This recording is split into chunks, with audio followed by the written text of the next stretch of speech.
السلام علیکم، I am Sana vlog channel Pakistan سے۔ امید ہے آپ سب خیریت سے ہوں گے۔ اللہ پاک آپ سب کو اپنے حفظ و امان میں رکھے۔ مجھے بھی اپنی ڈھیر ساری دعاؤں میں ہمیشہ یاد رکھیے گا اور مجھے لائک اور سبسکرائب کرتے جائیے گا۔ آج کا ہمارا ٹاپک ہے کس چیز کی خوشبو حارث کو آ رہی تھی۔ گلاب کی تیز خوشبو اس کو محسوس ہوئی۔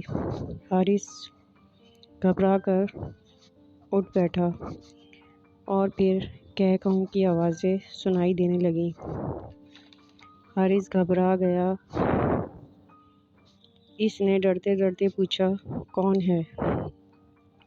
اس نے اپنے اطراف میں دیکھا مگر کوئی نہ تھا۔ وہ پوری رات کوئی نسوانی ہاتھ اس کا سر سلاتا رہا۔ فجر کے وقت تک حارث جاگتا رہا اور اسے ڈر کے مارے نیند نہیں آ رہی تھی۔ پھر حارث اٹھ کے کام پر چلا گیا۔ آفس میں بھی حارث سے کام نہیں ہو رہا تھا کیونکہ حارث پوری رات سو نہیں سکا۔ شام واپسی میں گھر کی طرف آتی ہوئی مسکان نظر آ گئی تھی۔ اسے دیکھتے ہی اس کی بھی پوری تھکاوٹ دور ہو گئی تھی۔ وہ تھوڑی دیر پارک میں اس کے ساتھ بیٹھ گیا اور باتیں کرنے لگا۔ پتہ ہے، میرے مالک مکان کے گھر میں پڑوس کی ایک لڑکی کی شادی تھی کل رات۔ وہ دلہن بنی لڑکی کو دیکھ کر مجھے خیال آیا کہ ایک دن تم بھی ایسی میری دلہن بنو گی۔ کاش! مسکان دھیرے سے بولی۔ حارث نے پوچھا، کیا مطلب؟ میں سمجھا نہیں۔ کاش کا؟ تو پھر مسکان کہنے لگی، کاش میں بھی ایک دن تمہاری دلہن بن جاؤں۔ حارث کہنے لگا، انشاءاللہ تم میری دلہن ضرور بنو گی اور میں پرسوں ہی گاؤں جا رہا ہوں اور میں وہاں جا کے تمہارے رشتے کی بات کرتا ہوں۔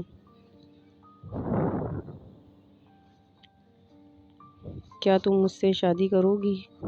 اس نے کہا، ہاں میں تم سے شادی کروں گی، اور حارث نے بھی کہا کہ میں وعدہ کرتا ہوں کہ میں تمہیں سے شادی کروں گا۔ خیر حارث واپس آ گیا گھر اور پھر تیاری میں لگ گیا۔ بیگ وغیرہ پیک کرنے لگا کیونکہ اسے پرسوں گاؤں جانا تھا۔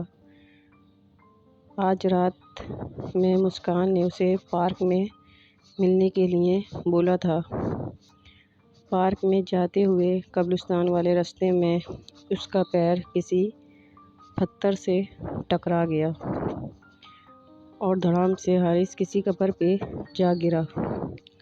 اس نے جلدی سے موبائل نکالا اور اس کی ٹارچ جلائی کہ راستے میں دیکھ سکے۔ جیسے ہی ٹارچ جلائی تو اس کی نظر قبر کی ایک تختی پر پڑی۔ حارث کی آنکھوں کے آگے جیسے اندھیرا سا آ گیا۔ قبر کی تختی پر لکھا تھا، شعیب خان۔ وہ بامشکل کھڑا ہوا تھا تو اس کی نظر دوسری برابر والی قبر پر پڑی تو اس پہ لکھا تھا، سیدہ شعیب۔ حارث کو لگ رہا تھا کہ وہ جیسے بے ہوش ہی ہو جائے گا۔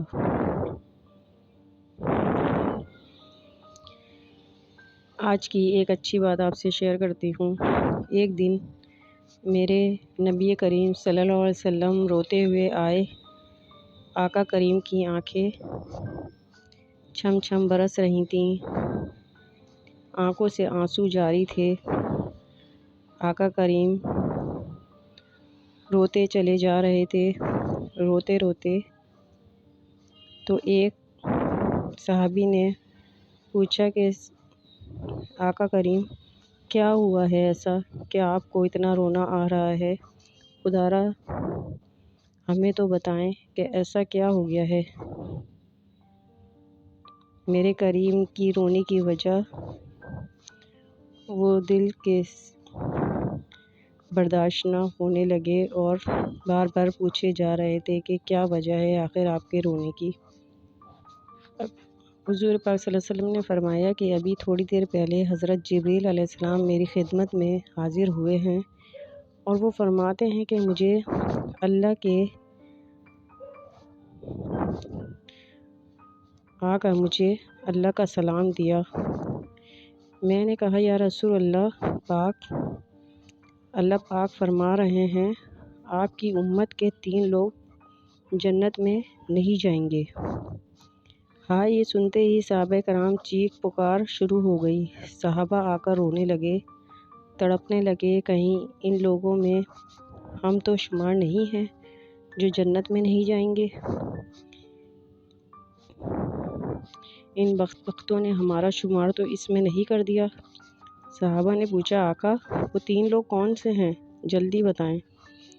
وہ لوگ کون سے ہیں؟ حضور نے فرمایا صحابہ وہ 3 لوگ یہ ہیں، وہ 3 کام کبھی نہیں کرنا، مر جانا مٹ جانا، مگر یہ 3 کام کسی بھی حال میں نہیں کرنا ورنہ تمہارے لیے دوزخ لکھ دی جائے گی۔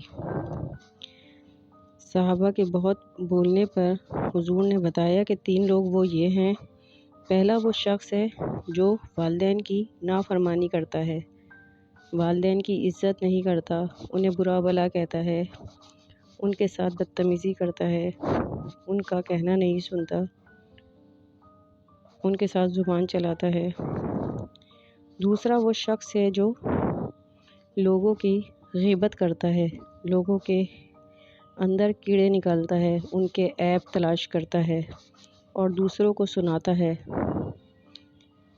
وہ اپنے مرے ہوئے بھائی کا گوشت کھانے کے برابر ہے، ایسے لوگوں کی بخشش نہیں ہوگی۔